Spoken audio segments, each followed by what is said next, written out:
And once more, hello to everybody watching and listening, and welcome back to Mechabellum. Fighting against an opponent that I have not had any success before, though I did not face him all that often. Salt Monkey here. Definitely a fun person. And a scary opponent. I think he's about 100 or 200 MMR above me. He's going for some sledges, fangs, and arc lights. Definitely a decent choice. I went for the sledgehammer and marksman combo, and into somebody who has arc lights and sledges. Going with 4 marksmen in the start is like, that is awesome. Definitely good. I misplaced this marksman. In theory, that is a absolutely sufficient reason to surrender right here and now. But this is a tournament match once more. He is sitting on $100. I think he goes for defense enhancement instantly, which honestly I think is a misplay. If anything, you want damage here. The marksmen are going to kill these bigger units anyway, and the sledges are going to kill... Okay, he did go for attack enhancement. Then I remembered incorrectly. I have said stupid stuff. Attack is definitely the better choice here over defense. There's no real breakpoint, I think, that you can reach with that. Maybe there is, but I don't think there is.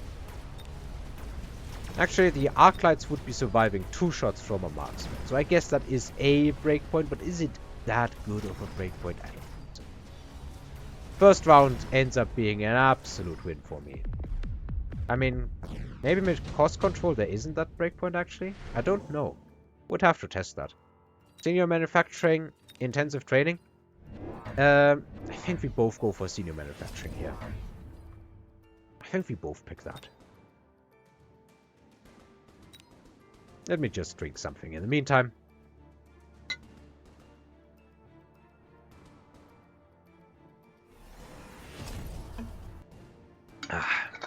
Alright, he did level defense enhancement, so let's check. 4,400 health.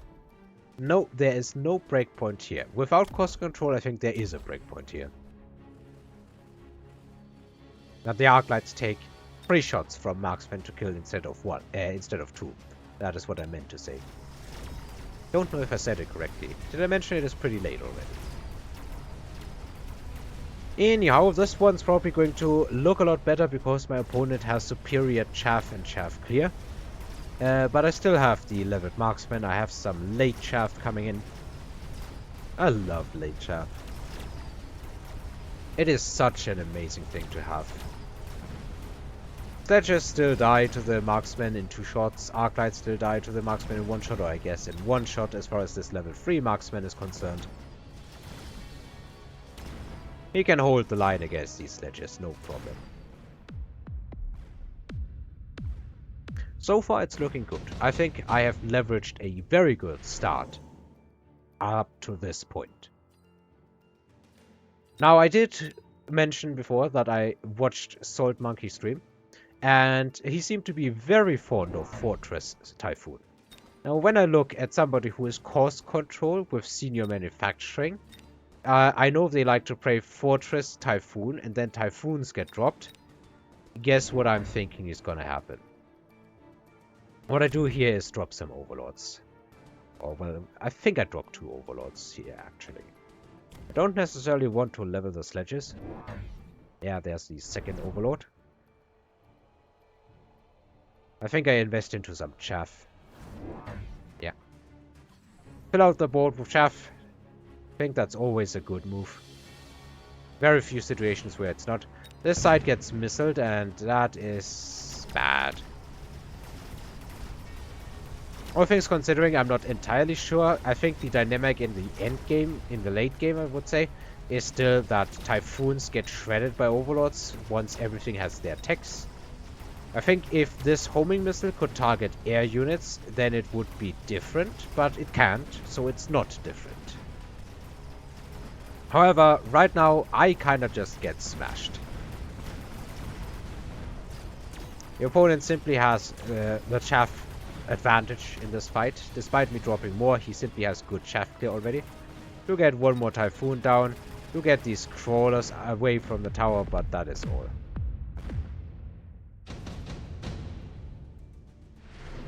Now, what do we have here? We have a player who has senior manufacturing, and then mass-produced Overlords drop. It's probably not the best play, but I just needed to do it for the memes. So we're fighting Salt Monkey here, an opponent that I haven't won before, with Overlords that cost 250 bucks. You see that? They're basically the same cost as, say, a Sledgehammer. And that is an Overlord. Oh yeah. Oh yeah. Now, mass-produced Overlords aren't all that great. Less range, less attack, less defense, but honestly not that much in all of these stats. I think overall they are probably still good.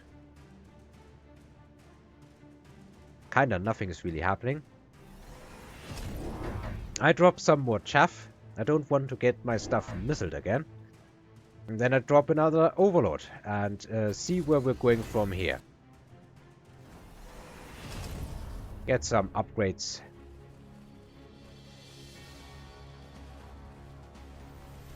So, what do we effectively have? We have more more Typhoons against more Overlords. That is the biggest thing right now. More Overlords is actually some tiny measure of more chaff clear, especially against crawlers, which move into the AoE of the missiles. I do win this side pretty well. I do still end up losing this side. At least I think, yeah. There's nothing in front of the marksman anymore. This very expensive or very XP heavy marksman dies. My opponent gets a pretty decent tower debuff. We can pick off some marksmen this way. And the Overlords were distracted for a while, but in the end, the Overlords still kill all the anti-air. Which means that damage is actually racking up pretty nicely, because even the 250 cost Overlords still do 400 damage. That is not to be over or underestimated. Underestimated, that is the correct word.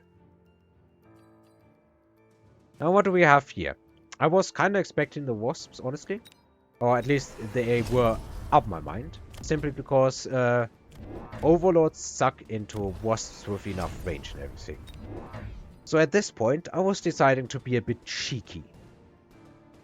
I decided to use the Rhino in order to just bait my opponent's units. He doesn't really have anything with high DPS. So that Rhino will survive for quite a while. And what I started doing, I'm not sure if I started this round or the next round, is I started selling my Overlords and instead going into something that can deal with this army a lot better. First, some levels on the marksman, definitely a good choice. Yeah, I invest into some more sledges this time around, okay. I guess it is true that I still needed a round to see if my opponent truly was going for Wasps. This Rhino definitely helping. Distracting some Stormcrawlers, drawing the entire enemy army to be clumped up more. And it's going to be tanking for a long, long time.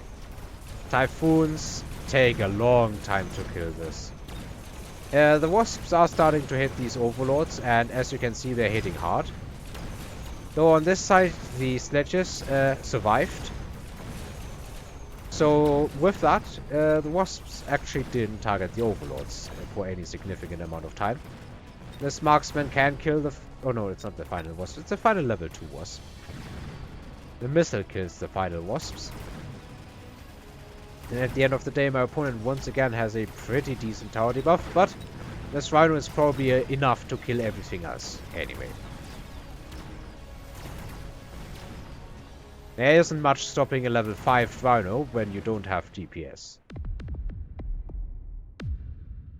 Once again, it turns in my favor, but we'll see what happens next. So we have advanced firepower and improved firepower control or intensive training. That's what my opponent, Salt Monkey, picks here. I think there's nothing really that I want to orbital javelin here, honestly. I also pick intensive training.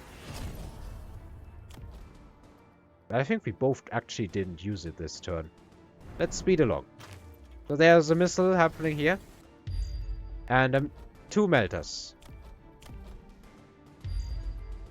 But I do this. And this is where I sell out of one of the Overlords, the most expensive one, and instead go into Fortresses.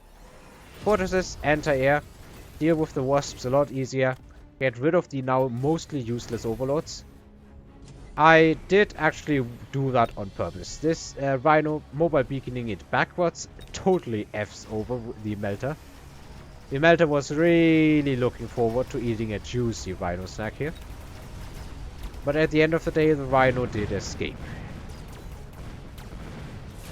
Now, the Melters aren't useless by any means. They are good against the Fortresses. But also, they would have been... like, so far they haven't done anything really. Now that Melter is finally able to eat the Rhino. But it's so late into the fight that it probably won't be doing all that much of a difference. There is some chaff moving in, and under a tower debuff, the marksman can really go to town on these units. It's going to get taken out by the Melter. The Melter is going to kill a lot more. But under a tower debuff, it's going down. Oh, it's not going to kill more. I must have mistaken that for another round that happened in the tournament. Salt Monkey goes down to 614 health. Range Specialist, Iron Blast, Shield Device, Underground Threat. I do decide to go for the Iron Blast, and my opponent does so as well. Yeah, this is a juicy Iron Blast. These level 3 tanks here. He is dropping more Melters, which absolutely makes sense. It is a very good counter to Fortresses and Overlords. I do sell the Rhino now. I think the Rhino has outlived its purpose officially. And go for range on the Marksman. Some of these Marksmen are actually doing pretty dangerously high levels of damage. Elite would have also been a good pick, I think, but I wanted them to be further back. And I drop more Fortresses. Despite my opponent having Melters, he kinda goes for energy diffraction, which surprised me a whole lot. I guess with range he can afford to, because there's not really a way that I can outrange his Melters even with energy diffraction when he has that and range. And I don't run range on my Fortresses. I instead run fists. So, we have the Rocket Punch Fortresses against the Energy Diffraction Melters. In theory, it's a good matchup, but let's be honest, it all comes down to chaff clear. That is literally everything here right now. Chaff clear-wise, what do I have? I have a couple of Overlords and a bunch of Sledges. Not a whole lot chaff clear, honestly. Then again, my opponent doesn't have all that much chaff. 2 packs of Fangs without shields. Some later crawlers. Most of the chaff is actually Wasps. We do see very good damage on these units. Unfortunately, he got both my Overlords here. And is dealing a good amount of damage to the fortress. Now, these are definitely good against the Sledges. Especially the leveled Sledges. Marksman is being helped by the fortress. The fortress is also definitely going for those Melters, but the Melters are still scary. There is a tower debuff coming in now. And remember that everything except for the Marksman is being outranged by this, but in the end... Oh, I guess that Marksman just hit too hard. I didn't think it would end here. I thought there was another round, but I guess this is a level 5 Marksman. It does almost 13,000 damage per shot, and it was against a level 1 Melter, so yeah, it makes total sense. What am I talking about? I am tired. Don't think I will cast the third game here. I probably will do that afterwards, but I have enough to last over Sunday. So all that's left to do is cut and upload and publish. Thanks again for watching and listening. I hope you enjoyed my first win ever against Salt Monkey, a very good player. And I hope to see you next time. Until then.